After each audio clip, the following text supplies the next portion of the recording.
Malam ini sekali lagi saya berada di hadapan saudara-saudari sekalian untuk memaklumkan situasi semasa ancaman wabak COVID-19 yang telah pun menimbulkan kebimbangan bukan sahaja di Malaysia, malahan di seluruh dunia. Sehingga kini wabak COVID-19 telah merebak di 135 buah negara.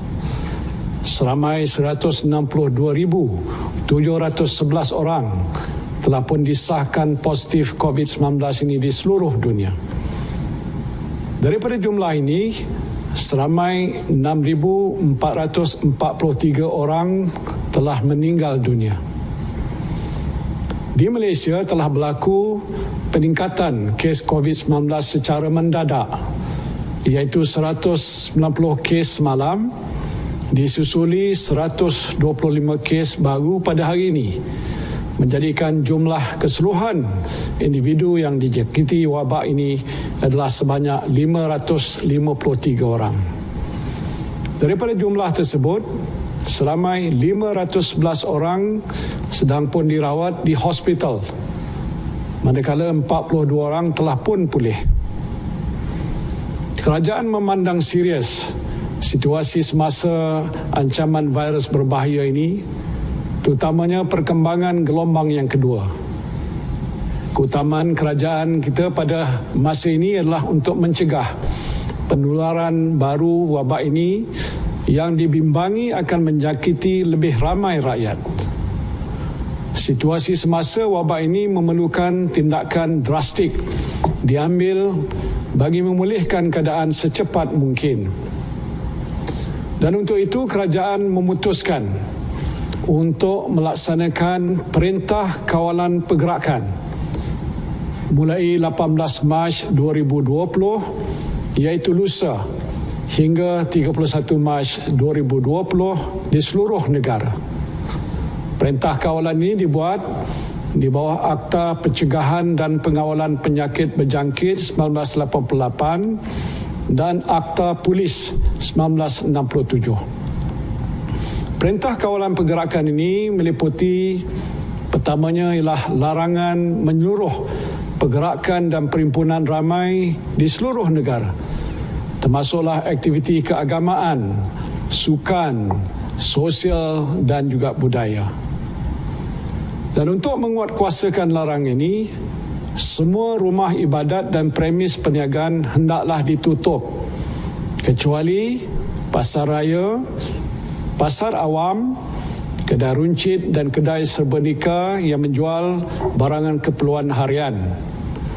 Khusus untuk umat Islam, penangguhan semua aktiviti keagamaan di masjid dan surau, termasuklah solat Jumaat, adalah selaras dengan keputusan Mesyuarat Jawatankuasa Muzakarah Khas yang telah pun bersidang pada 15 Mac 2020. Keduanya ialah sekatan menyeluruh semua perjalanan rakyat Malaysia ke luar negara. Bagi yang baru pulang daripada luar negara, mereka dikandaki menjalani pemeriksaan kesihatan dan melakukan kuarantin secara sukarela atau dalam bahasa Inggerisnya self-quarantine selama 14 hari. Ketiga, sekatan kemasukan semua pelancong dan pelawat asing ke dalam negara. Keempat ialah penutupan semua taska sekolah kerajaan dan swasta, termasuklah sekolah harian, sekolah berasrama penuh, sekolah antarabangsa, pusat tahfiz dan lain-lain institusi pendidikan rendah, menengah dan pra-universiti. Kelima ialah penutupan semua institusi pendidikan tinggi, IPT awam dan swasta, serta institut latihan kemahiran di seluruh negara.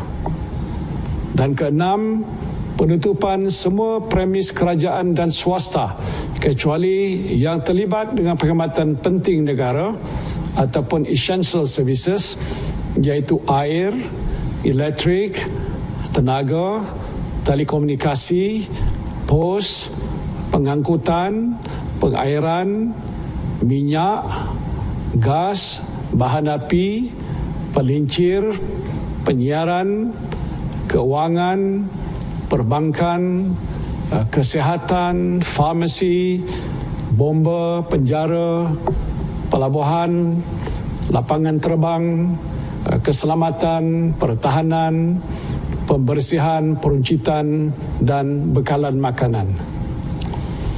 Saya sedar bahawa saudara dan saudari mungkin merasakan bahawa tindakan yang diambil oleh kerajaan ini menimbulkan kesulitan, kesukaran untuk saudara-saudari menjalani kehidupan seharian.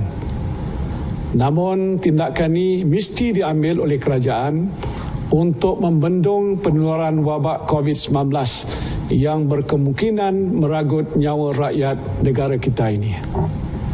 Kita telah melihat peningkatan wabak COVID-19 secara mendadak daripada puluhan orang yang dijangkiti virus ini kepada ribuan orang dalam satu masa yang begitu singkat di beberapa buah negara lain.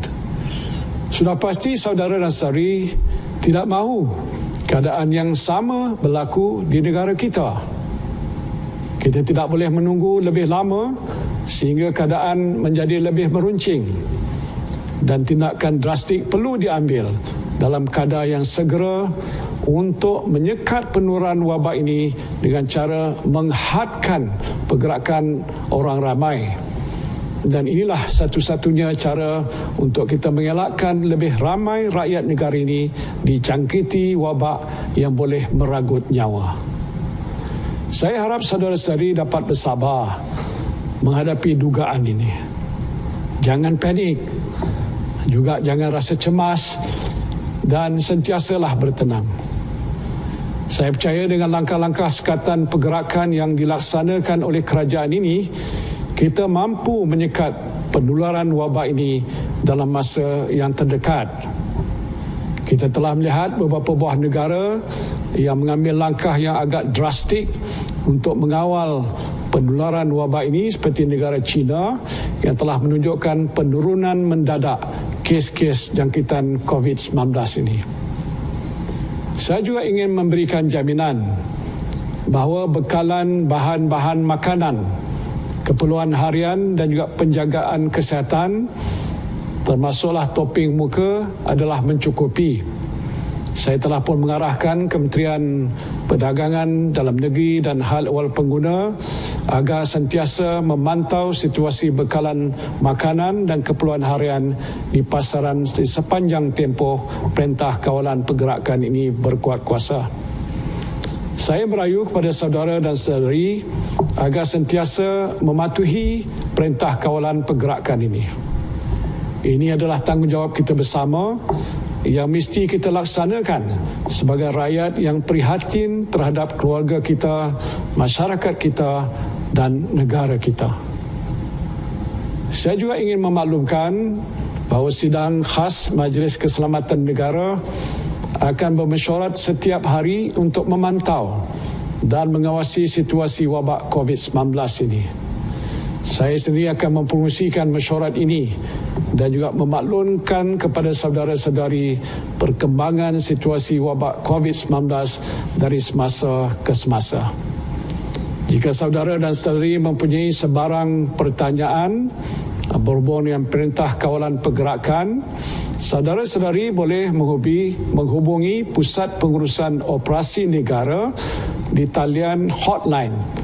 Nombornya 03-8888-2010 03-8888-2010 bermula jam 12 tengah hari esok.